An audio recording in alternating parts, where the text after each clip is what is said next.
अस्सलामुअलैकुम, welcome dear viewers. आज की इस वीडियो में हम लोग जिस मूवी को एक्सप्लेन करने वाले हैं उस मूवी का नाम है डे शिफ्ट। मूवी के शुरू में हम एक आदमी को किसी के घर पूल की सफाई करते हुए देखते हैं जिसका नाम बड है। उसे पूल के अंदर एक मरा हुआ जानवर मिलता है जिसकी वजह से वो अपना सारा काम वहीं रोक कर एक डब्बा लेकर उनके घर में जाता है और उसमें से अपने हथियार निकालता है क्योंकि वो एक शिकारी था। फिर वो फ़ौरन तैयार होकर घर में घुस जाता है जहाँ पर उसे एक बूढ़ी औरत दिखाई देती है। वो फ़ौरन ही उस पर गोलियां चलाने लगता है, मगर नीचे गिरने के बाद वो एक वैम्पायर में बदल जाती है और उस पर वापस हमला करना शुरू कर देती है। उनकी काफ़ी अच्छी लड़ाई होती है, मगर आखिर में किसी न किसी तरह वो उसे मार ही देता है और उसके नौकर को भी मार देता है। फिर वो उन दोनों के दांत निकाल लेता है और उन्हें एक बोतल में डाल लेता है। फिर वहीं से कुछ कपड़े लेता है और अपने घर वापस जाता है। वहाँ जाकर वो नहाता है, अपने ज़ख्मों पर दवाई लगाता है फिर और अपनी छोटी बेटी जो स्कूल में थी वहाँ उसे अब लेने के लिए जाता है। फिर वो उसे बेकरी पर लेके जाता है और दोनों फाइनली अपने घर जाते हैं जहाँ पर उसकी बीवी सफाई कर रही होती है। वो कहती है कि हमें बहुत सारे पैसों की ज़रूरत है हमारी बेटी के स्कूल के लिए और उसके डेंटिस्ट के ऑपरेट के लिए। वो ये भी कहती है कि वो यहाँ रहना छोड़कर अपनी माँ के साथ जाकर रहना चाहती है क्योंकि यहाँ पर उनकी लाइफ ठीक नहीं चल रही है। मगर वो उसकी बात को किसी ना किसी तरह टाल देता है और एक पॉन शॉप पर एक आदमी को मिलना जाता है जिसका नाम ट्रॉय है, जो इस शॉप का मालिक भी है। वो उसे कुछ दांत बेचता है, लेकिन जितने पैसे उसे चाहिए थे उतने उसे नहीं मिलते, तो उसे अपनी बंदूक और अपने जूते भी देने पड़ते हैं। फिर रात के वक्त हम ऑड्री को देखते हैं जो एक वैम्पायर गैंग की लीडर है, वो जो उसी बूढ़ी औरत के घर पर जाती है। उसे देखकर, उसे मरा हुआ देखकर वो बहुत दुखी होती है और अपने आदमियों को उसको मारने वाले को ढूंढने को कहती है। अगले दिन हम बड को देखते हैं जो अपने भाई को मिलने जाता है जो यूनियन में काम करता था, क्योंकि यूनियन में ही उसे उसके दांतों के अच्छे दाम मिल सकते थे। फिर हमें पता चलता है कि उसे यूनियन के असूल ना मानने की वजह से पिछले कई सालों पहले यूनियन से बैन कर दिया गया था, मगर उसके भाई की वजह से उसे उसकी जॉब वापस मिल जाती है। मगर उसे रात की बजाय दिन में काम करना पड़ रहा था, उसे डे शिफ्ट दी जाती है, यानी कि वो सिर्फ दिन में ही वैम्पायर्स का शिकार करेगा। और इसके अलावा यूनियन अपना एक आदमी भी उसके साथ भेजती है जो उस पर नज़र रखे। सुबह के वक्त वो उसके घर आता है क्योंकि वो एक वेजिटेरियन था, तो वो बड को खाना देता है, लेकिन बड उसे कचरे में फेंक देता है। फिर बड अपने काम की तैयारी करना शुरू कर देता है जहाँ पर वो गोलियों में सिल्वर और लकड़ी भरता है क्योंकि इसी का इस्तेमाल किया जाता था वैम्पायर्स को मारने के लिए।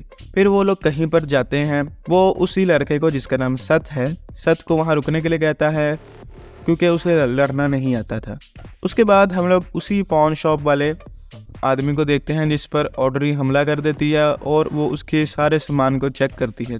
तभी उसमें उस बूढ़ी औरत का दांत भी मिल जाता है। वो उससे पूछती है नाम बताओ उस शिकारी का, मगर ट्रॉय बताने से इनकार कर देता है और उसके बाद हमें बस उसकी चीखें सुनाई देती हैं। फिर हम बड को देखते हैं जिसको फाइनली कुछ वैम्पायर्स मिल गए थे जो कि बिल्ली का खून पी रहे थे क्योंकि वो छोटी नस्ल के वैम्पायर्स थे। वो फ़ौरन उन पर हमला करना शुरू कर देता है और अपने चाकू से उनकी गर्दन ही उड़ा देता है।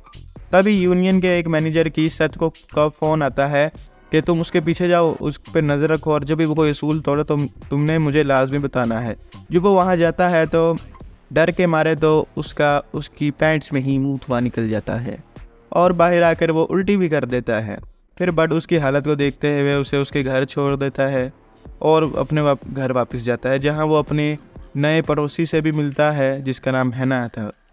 वो एक दूसरे से बात करते हैं और दोस्त बन जाते हैं। फिर अगले दिन दोबारा बड और सत ट्रॉय की शॉप पर जाते हैं जहां पर वो उसकी और उसके आदमियों की लाश देखते हैं।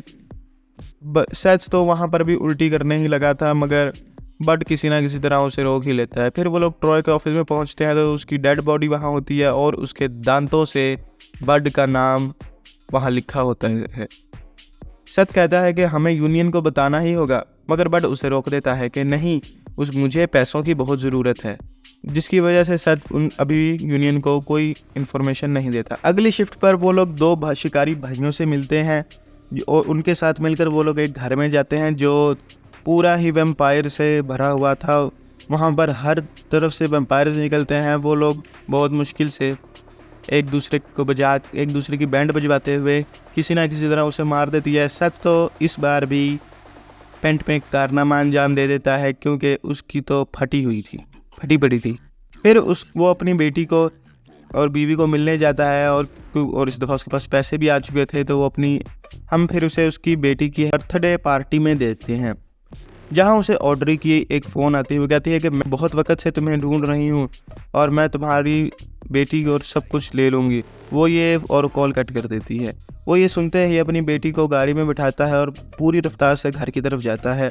रास्ते में कई लोग उन पर हमला करते हैं, मगर वो अपनी ड्राइविंग स्किल्स दिखाता है और सही सलामत अपने घर पहुंच जाता है, जहां ऑड्री और उसके लोग पहले से ही वहां पर इंतज़ार कर रहे होते हैं। जैसे ही वो पहुंचते हैं, वो उन सबको पकड़ लेते हैं। तब फाइनली जाकर बड अपनी बीवी को बताता है कि वो एक वैम्पायर किलर है और ये सब लोग वैम्पायर हैं। तो वो पूछता है कि तुम्हें क्या चाहिए हम सबसे। अब ऑड्री कहती है कि मुझे चाहिए तुम और तुम्हारी बेटी। फिर वो उन सबको अपने साथ ले जाती है और बट से कहती है कि मैं तुम्हारी बेटी को एक वैम्पायर बनाऊंगी और फिर उसे उसकी माँ का खून पीते हुए देखूंगी। और उसने सत को भी काट लिया होता है। तो जब थोड़ी देर उनके जाने के बाद सत उठता है, तो वो देखता है कि वो तो अब वैम्पायर बन चुका है। वो काफ़ी शौक में होता है, मगर उसे बहुत भूख लगी होती है, जिसकी वजह से वो बड पर हमला करने लगता है, मगर बड उसकी गर्दन उड़ा देता है। मगर हैरानी की बात यह कि वो अब भी जिंदा था, जिसकी वजह से बड उसे फ़ौरन हैना के घर लेकर जाता है, जो कि वहाँ से भागने की कोशिश ही कर रही थी, जिसकी वजह से उन दोनों की भी लड़ाई शुरू हो जाती है। बाद में फिर फाइनली बताती है कि वो भी एक वैम्पायर बन चुकी है, और ये भी बताती है कि जिस बूढ़ी औरत को उसने मारा असल में वो ऑड्री की बेटी थी। वो बर्ड के साथ ये सब इसलिए कर रही है क्योंकि वो बस उसे दर्द देना चाहती है जो ऑड्री ने महसूस किया था। फिर वो सत को कुछ खून पीने के लिए देती है, जिसको पीते ही उसकी गर्दन भी बिल्कुल ठीक हो जाती है। और अब वो सब लोग ऑड्री के इलाके में जाते हैं, जहाँ पहुँचते ही कुछ वैम्पायर्स उनके ऊपर गोलियां चलाना शुरू कर देते हैं, उनको इंसान समझकर। सत को तो गोली भी लग जाती है, मगर उन्हें कुछ नहीं होता क्योंकि वो वैम्पायर बन गए हुए थे। फिर वो दोनों और हैना अपनी तलवार के साथ वैम्पायर्स को काट डालती है। बड गोलियां मारता है और पहली बार हमारा सत बगैर पेंट में भी सुसु किए वैम्पायर्स की को धूल चिटाता है। मगर वहाँ पर बहुत ज़्यादा वैम्पायर्स आ जाते हैं, जिसकी वजह से वो कुछ कर नहीं पा रहे होते। तभी फाइनली बिग बरीला यानी बड का बड़ा भाई वहाँ आ जाता है और अपने बड़े खिलौने से सारे वैम्पायर्स को ख़त्म कर देता है। और फिर वो लोग बेसमेंट में जाते हैं, जहाँ तकरीबन हर कमरा ही वैम्पायर से भरा हुआ था। वो फिर आखिरकार वैम्पायर टेंपल में भी पहुंच जाते हैं, जहां पर उन्हें मम्मी वैम्पायर्स भी मिलती हैं।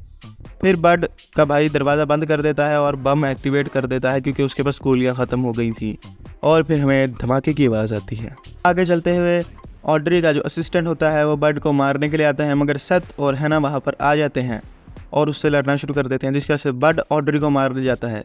उसके पहुँचते ही ऑड्री उसकी बीवी और बेटी को मारने की कोशिश करती है, मगर बड उसके सर में गोली मार देता है, जिसकी वजह से वो गुस्सा होकर उस पर हमला करना शुरू कर देती है। जब ऑड्री बड को मारने ही वाली होती है, तभी उसकी बीवी एक डंडा उसके दिल के आर पार कर देती है, मगर इसके बावजूद भी इसको कुछ नहीं होता।